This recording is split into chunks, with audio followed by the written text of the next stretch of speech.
Welcome back to Spirit Board. We're going to speed things up a little bit, and this particular episode was recorded during both the Sword and Shield event and the Resident Evil event, so we're going to be seeing from both of those properties later. But for now, here we have the Donkey Kong and Lady Spirit, which functionally is pretty identical to the Palutena battle. The Pauline battle. So that's not great. But, yeah, that was, for me, anyway. I'll take it, whatever. Here's the Heavy Lobster from Kirby Superstar. Heavy Lobster is a mech appearing on Meta Knight's ship. And it is exactly what it says on the tin. It's a big metal lobster. It's actually quite easy as far as Kirby bosses go. It attacks a telegraph from a goddamn mile away, so... To represent it, we have the Halberd stage, which is where you find the Heavy Lobster. And we have a Lemmy, who's riding around in his little mech machine. I'm not exactly sure why Lemmy was chosen over any of the other Koopalings, but... it doesn't need to be a reason. You know, it's basically a grab bag when it comes to those characters. They're very, very easy to mix up, because a lot of them are very similar in design, so whatever. But, yeah, that's you done. That's the Heavy Lobster disposed of. Time for Candon. Candon is one of the hunters appearing in Metroid Prime Hunters for the Nintendo DS. Candon was built to be the ultimate bounty hunter, although, you know, his creation wasn't 100% successful. And all the proximity mines currently spawning in are representative of his lava bombs, which can be used in the multiplayer, and which he uses against you in the single player. Here is young Zelda, as she appears in The Legend of Zelda: Ocarina of Time. So for this particular battle, you have Zelda herself. You also have a young Link here to represent, you know, Link, who meets Zelda in her castle, and they basically start plotting together to try and take down Ganondorf before he's even enacted any evil plans. They kind of had his number from the bat. He just looked evil. He gave off evil vibes, so yeah. Anyway, this particular Zelda spirit can actually be upgraded into a full-on 4-star spirit. That is to say, Zelda in her adult Ocarina of Time form. And, yeah, I am all for that because I have so few Zelda spirits and I need more of them. So, yeah. Anyway, Zelda herself is out for the count, and so is Link. Nice.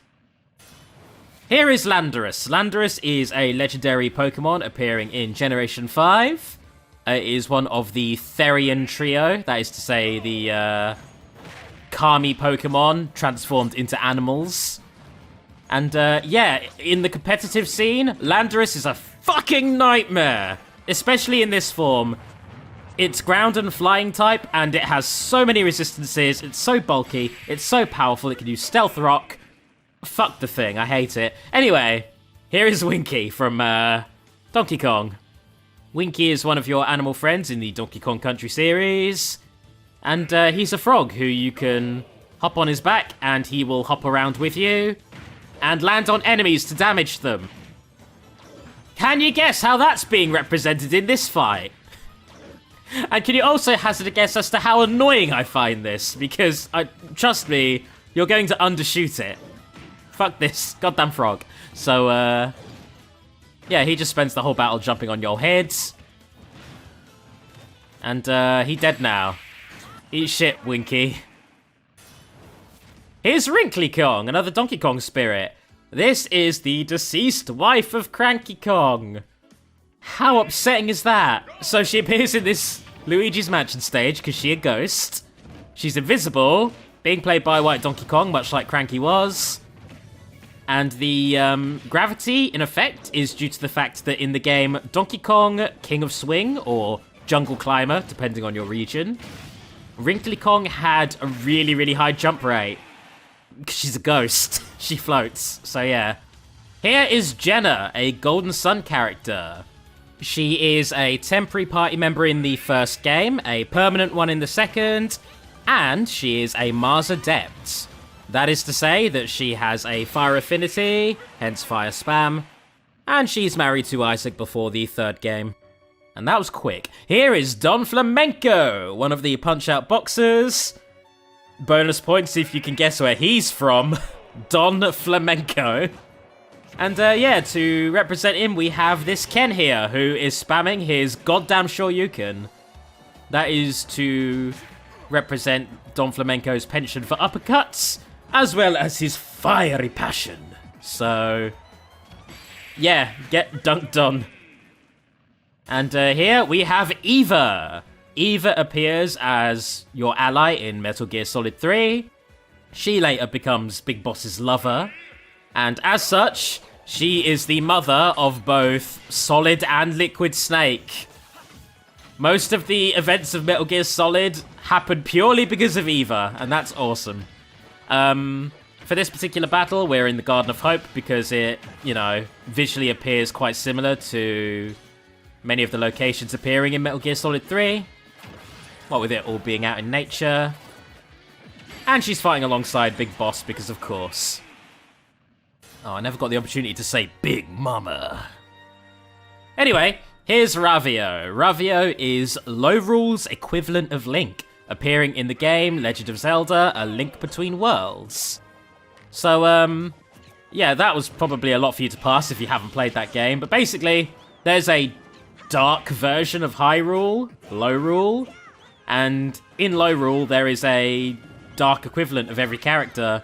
Ravio is the Link from that world, hence why we have a young Link wearing bunny ears.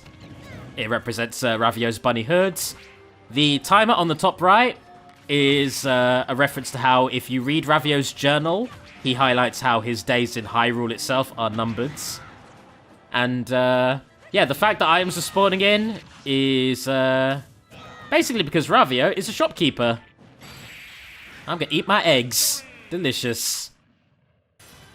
Here is Prince Fluff. Prince Fluff, in a very Dinosaur Planet-esque fashion, was originally meant to be the main character of his own game, a game where you travel through a world of felt and material and yarn. And partway through development, they were like, let's put Kirby in this. Let's make Kirby the main character and Prince Fluff his main sidekick. And you know what? It works a lot better than Star Fox Adventures did, so I'm gonna give Kirby's Epic Yarn a pass. Maybe not for the name, because epic as a phrase, you know, it's a little bit dated now, but whatevs.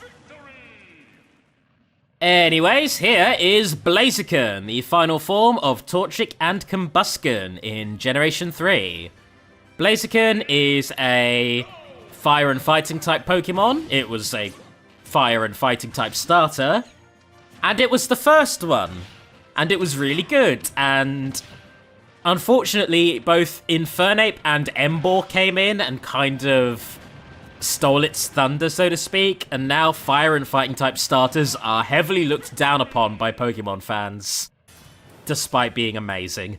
Anyway, this is the chef who appears as the mascot of Cooking Guide for the Nintendo DS. I barely even know how to explain this one. He teaches you actual recipes. It wasn't really a game, it was more of a cookbook, a digital cookbook. And yeah, the chef would help you make real-ass food. There are videos on YouTube of people playing said game and making the food from it, and that is super dope. I would do that as a little diversion, but my kitchen's a goddamn state right now. And my oven's out of commission because I destroyed it by accident. It's a fucking long story. Anyway, yeah, the chef's not too hard to beat. Food is spawning in. And, yeah, this fight is not too tricky, considering that you can indefinitely heal throughout it. And the chef seems more interested in spamming that useless jump move than actually eating, so... yeah, I think you're done now, Mr. Chef. Stop, stop avoiding me. Stop dodging me, goddammit. I need you to be gone forever. Goodbye. Death by turnips. How appropriate. This is Dr. Kawashima, another DS mascot, but this time for the Nintendo DS game Brain Training. Or the entire Brain Training series, as it did get multiple sequels on both the DS and the Wii. Dr. Kawashima, based on a real doctor, is, you know, a guy who's all about boosting your IQ with problem solving and, you know, quick maths and such, which is what that game was all about. It would basically gauge your problem solving and IQ skills. And it also appears in this game as an assist trophy with numbers flitting around. If the numbers end up equaling 10, they're gonna explode, so be careful of those. And here, we have a very interesting character, Alexandra Roivas, from Eternal Darkness, Sanity's Requiem. This was a GameCube game developed by Silicon Knights, which was basically a Lovecraftian horror. But to represent how, you know, Lovecraftian horrors will generally fuck with your sanity, they had a bunch of fourth wall breaking sanity effects in that game. The game would fuck up your controls, it would make a bunch of non-functioning enemies appear, it would flip the screen, it would pretend to delete your save file, it would fuck with you, the player, as Alexandra herself lost her sanity. So, the screen flips, I love it. That's incredibly good. I feel like it would have made the fight a little too hard, but I would also have loved if they did the control reversal and maybe just random effects. Like, if this battle was more chaotic, I would have mad respect for that. Anyway, here is Stanley, and this is one hell of a fight. Donkey Kong himself versus Stanley. Stanley appears in Donkey Kong 3, and he's a bug keeper, I guess? He's basically a guy with a big pump full of bug spray, and he has to take on both Donkey Kong and an army of bugs that Donkey Kong has enlisted. Donkey Kong 3 was a strange one. And it came right off the, like, back end of Donkey Kong Jr., in which Donkey Kong was, like, a character you had to rescue. And then he went straight back to being an antagonist afterwards. The Donkey Kong series is a real trip. A lot of people only know it for, you know, the original, where you're jumping over barrels and climbing up scaffolding, but yeah, this one played a lot more like Space Invaders, with, you know, bugs flying towards you and you having to figure out how to fend them off. Anyway, Stanley is dead. Here is Magearna. Magearna is a mythical Pokemon introduced in Generation 7, and it's a robot maid, and yet surprisingly not heavily sexualized, despite that, so I appreciate that, thank you. Magearna is a Steel and Fairy-type Pokemon, and as such, it's one of the few Steel types who focus on special attacking, which is represented in this fight by having two invisible Mega Men spamming their metal blades to simulate how Magearna would fire beams of light, i.e. flash cannon, as well as her flower cannon to deal massive special damage. So yeah, this can make for quite a tricky goddamn fight, because you've got two invisible enemies. You can try and deal with the Mega Men, and I would advise doing so because it just reduces how much shit is flying at you. But if in doubt, get near to Magearna herself and just spam counter with any character. The amount of blades coming at you basically means that you're more likely than not to unleash a powerful counterattack directly on your metal enemy. And yeah, that's kind of what you want to do. Anyway, the music playing right now is also from Generation 7. It is Gladion's theme. So that's pretty goddamn cool. I love this song. And, oh, am I going to get them all? Am I getting them all? Nope, just got the Mega Men. So, no more metal blades. It's just me and Magearna now. From a competitive standpoint, Magearna is also super goddamn busted because anytime you get a kill with her, she has an ability called Soul Hearts, which boosts her attack power. Like, as if you need your attack power boosted after killing someone. That's just overkill. So, yeah. Very, very good Pokemon. I kind of can't wait for Magearna to be brought back into Sun and Moon. Not Sun and Moon, Sword and Shields. because I have so many thoughts about what she would do to the meta with her abilities. She was kind of a landmark Pokemon, at least in my party.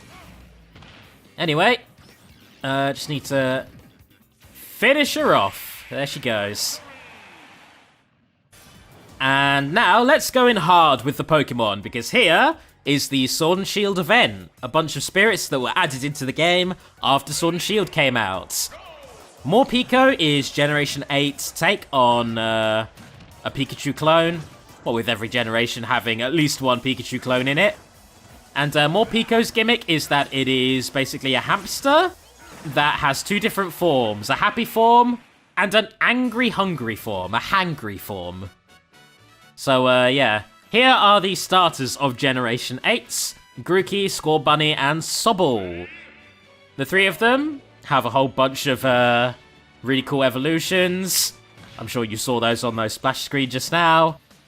And, yeah, in this particular battle, we fight all three of them. Diddy is Grookey. Incineroar is Scorbunny with bunny ears. That's fucking adorable. I love that. And Squirtle is Sobble. So, yeah, the three of them are pretty goddamn solid starters. All three of them are monotype in all three of their forms. And that's something that's not been done since Generation 2. So, mad respect to that. You know, they always try and go for, like, gimmicky abilities for starters, but Generation 8 just kept it simple. Also, they all have, like, Gigantamax forms in their final forms now. So, yeah, you can get an Inteleon with a fucking sniper rifle that snipes enemies from a sniper tower. This is in Pokemon, so Generation 8 fucking rules, I'm sorry. Like, so many people are soured on it, but it's fucking awesome. And I'm not saying that just because I'm British, and just because the games are set in Britain. Like, they're legitimately fun. Anyway, still waiting on that DLC. Here we have the legendaries of Sword and Shield, Zacian and Zamazenta. A pair of very good boys. A sword doggo and a shield doggo. Both of them appear to help you in the big final battle of Sword and Shield, and in the post-game you can catch one of them. And after the post-game you can then trade for the other one, so they're both really goddamn powerful, like by Sword and Shield standards, but compared to a lot of other legendaries, they're not actually super OP, they're not super busted. And I kind of like that. I feel like power creep has been taking over the Pokemon series a little too hard. So it's nice to see some modestly powerful legendaries. Granted, as soon as you bring them into battle, their attack or defense increases, respectively. But, you know what, it's fine. Whatever. The point is, I get to have Sif from Dark Souls in my Pokemon now. I can attack people with a sword doggo, and how can you not love that? It's incredibly good. This fight is really goddamn tough, what with them being a full spirit and being legendaries, and there being two of them. But, yeah, it's definitely worth getting the spirit, though, because it can deal some massive goddamn damage. And Lord knows, I'm definitely going to be using this in the main campaign. Bloodio. It's also a neutral spirit to represent how Zacian, you know, is focused on attack, but Zamazenta is focused on defense. Yeah, with Smash Bros, this whole, you know, attacking, defense, grabbing spirit type thing, you had to compromise. Last spirit that was added on with the Sword and Shield patch was Corviknight. Corviknight is the evolved form of Rookidee, and whatever the hell its second form is called, I can't fucking remember. Who cares? This is a better version of Skarmory. It's a steel and flying type Pokemon, and it's super goddamn defensive, super bulky. It can defog. It can set traps. It's such a good utility Pokemon. And for this particular battle, you have Meta Ridley playing the Metal Burb. But that's not the real thrust of this battle. Metal Ridley is, you know, fine. He's not too hard to beat. It's once you take him out that things get really interesting. So you'll notice that we're currently fighting on the Gar players from Xenoblade Chronicles. that is representing Sword and Shield's wild area. And in the wild area, you can run into Dynamaxed Pokemon, or Gigantamaxed Pokemon, and that is what this big fuck off Ridley is. This is where the battle gets a little trickier, because Gigantamax Corviknight is ridiculous, and yeah, I had to actually take it on with a 4-star Spirit upgraded there. Good lord. Here is Tails. Tails is Sonic's little buddy, first appearing in Sonic 2. Since that game, he's taken on more of an inventor role, an intellectual role, but is still super close to Sonic, so yeah. Anyway, Fox with Jetpack is playing Tails to represent how Tails can fly by piloting his tails. And we also have Knuckles, so we have both of Sonic's friends here to mess me the heck up. So for this battle, try and take down Knuckles first, and once Knuckles is dealt with, then it's pretty safe to go for Tails afterwards. So yeah, Tails as a character is really interesting to me because since Sonic 3, Tails has been better than Sonic. He's just as fast as Sonic, but can also fly. So yeah, it's that same dichotomy that Cheese has, or Cream has, where by having a character be easy mode, you've made the character more powerful than their counterparts, even though the game's plot doesn't seem to agree with you. Tails is still like a complete greenhorn as far as Sonic's plot is concerned, which is, yeah, quite an interesting dichotomy between, you know, story and gameplay. A segregation, if you will. So, yeah. Anyway, gravity is low right now to represent how Tails can basically fly through most levels and take you straight to the ending. And there he goes. Here, we have Leon for the Resident Evil event, Leon S. Kennedy. First appearing in Resident Evil 2 as one of the cops in Raccoon City, and later appears in Resident Evil 4 as an agent working for the president, trying to save the president's daughter from a village full of corrupted Spaniards. Is that okay to say? I don't know if that term's politically correct. A bunch of Spanish people who are corrupted by the virus. So, yeah, for this particular battle, we have the villagers basically slowly approaching us in the same way they would in Resident Evil 4. Thankfully, none of them have a chainsaw to rip my fucking head off, so that's good.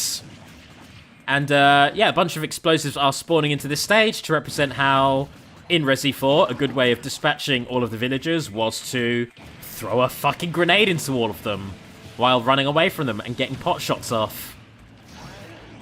Resident Evil 4 was such a good fucking game, and that final smash was so fucking awful. Well done, David, you goon. Eat shit. Explosions for you. Leon himself is being played by Fox, because Fox is a fast, athletic character who can do judo kicks, and also has a gun. Here's Wesker. Wesker is one of the main antagonists of the Resident Evil series. This particular battle is representative of his final fight in Resident Evil 5. In said game, he's corrupted by the Ouroboros virus, or allows himself to be corrupted by it, since he is a megalomaniacal dickhead, and wow. Nice. Well done, Wesker. Here's Jill. Jill Valentine. Jill Valentine appears in the first Resident Evil. She is the master of unlocking. And to represent her role in Resident Evil 1, a game set almost entirely in a mansion, we have a big mansion, and we also have a Ganondorf appearing to represent the Tyrants, or even just Nemesis himself. Tyrants being borderline unkillable, like that Ganondorf was, hence why I didn't attack him. Here is Chris Redfield. Chris, again, is one of the main protagonists of Resident Evil 1. He's also the main protagonist of Resident Evil 5, and this is basically an inverse of that battle I had earlier. I'm now playing as Wesker, and taking on Chris Redfield. Sadly, there are no boulders to punch in this particular battle, but the background is also a really nice touch because it is reminiscent of Raccoon City. And I'm gonna kill this motherfucker.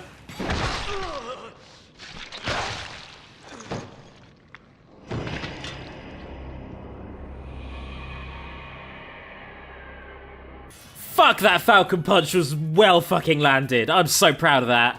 On a far, far less violent note, here is Gracie from Animal Crossing. She's in the same game as what we just saw. So, Gracie is a fashion designer in Animal Crossing. And like with many of the spirits based on fashion designers, of which there have been a surprising amount, all the items that spawn in are items that change your physical appearance and transform you in some respects. So yeah, to that end, this fight can be incredibly goddamn eclectic. You never really know what's going to happen. But thankfully, Gracie herself is not all that tough because she's just a giraffe who's into fashion. Not much of a fighter, like most Animal Crossing characters aren't, so... Kaboom. There we go. Here is Swanky Kong, appearing in Donkey Kong Country 3. Swanky Kong hosts a ball-tossing minigame. Eat shit, Swanky Kong, you fucking loser! Wow. Here's Oshawott. Oshawott is the starter Pokemon from Generation 5, or one of them. It evolves later into Samurott and... what's it fucking called? Oh, it's gonna kill me. No, Dewott, then Samurott. There we go. And, yeah, Oshawott in the Pokemon anime is fucking adorable. The way it just talks. Yeah, great Pokemon. Goddamn amazing. Pure water type as well. And here we have Garrett, another Golden Sun character. Garrett is once again a Mars Adept, so a character with an affinity for fire. I foolishly went into this fight thinking, you know, they're not going to have all the platforms be on fire. Foolish assumption, and yet somehow I still won. Whatevs. Here is Rowlet, another starter Pokemon, this time from Gen 7, the grass starter. Rowlet evolves into Dartrix and then Decidueye. Decidueye being a ghost-type Pokemon, so... you killed your owl, you monster. Here is the Tomatrio. The Tomatrio appears in Tomato Adventure, a game by Alpha Dream. So to represent that, we have music from the Mario and Luigi games, also created by Alpha Dream. Rest in peace, Alpha Dream. I'm sad that company is gone because they made fucking great games. They tomatoes. And yeah, with that, that's all the spirits for today. But we have a lot of summoning to do. It's around this time that I figured out that a lot of spirits will only appear on the spirit board after you've summoned them. And realizing that, I do a shitload of summoning here. So, first of all, we're creating Tortimer. Tortimer being an old man and a turtle. And the mayor of Animal Crossing. Or, well, the former mayor, since, you know, as of New Leaf, you're the mayor now. Here we have the Gordo and the Mega Egg Dozer, which combined give us a spiky egg. Togepi is a fairy-type Pokemon, introduced in Gen 2, although it first appeared in the Pokemon anime, owned by Misty. By putting Lilina with any support spirit, we get the person who most supports her, her father, Hector. By putting together Raphael the Raven and that weird snake from Donkey Kong, can't remember his name, we get a bird snake! We get the burrowing Snagrit from Pikmin. Gross. By putting together a postman with a cuckoo, both from Zelda, we get a bird who is a postman. Now you'd think it would be one of the postman Rutos from Wind Waker, but no, it's Pete from Animal Crossing. By putting together a whole bunch of octopus spirits, the Octorok, the Oil, and the Octoman from F-Zero, we get a 4-star spirit. We get the Octopus, appearing in Game & Watch's Octopus. Yeah. By putting together a Zinger from Donkey Kong and Princess Shroob, we get a princess who is also a bug covered in spikes. Obsessed with conquest and also being beautiful. Queen Sectonia from Kirby Triple Deluxe.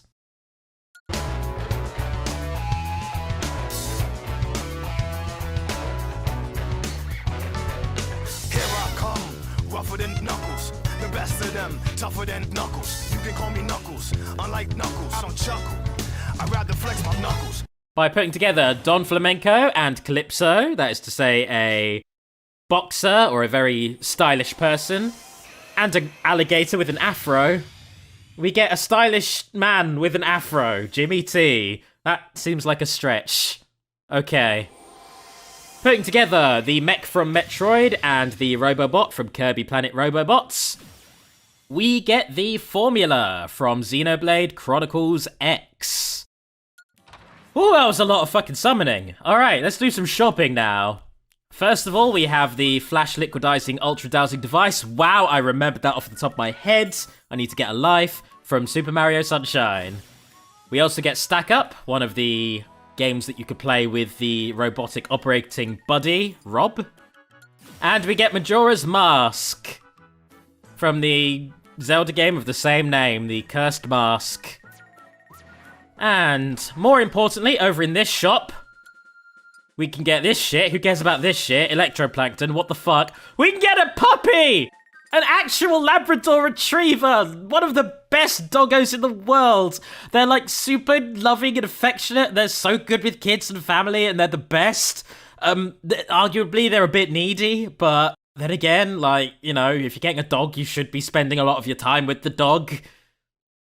I'm gonna stop gushing about dogs now.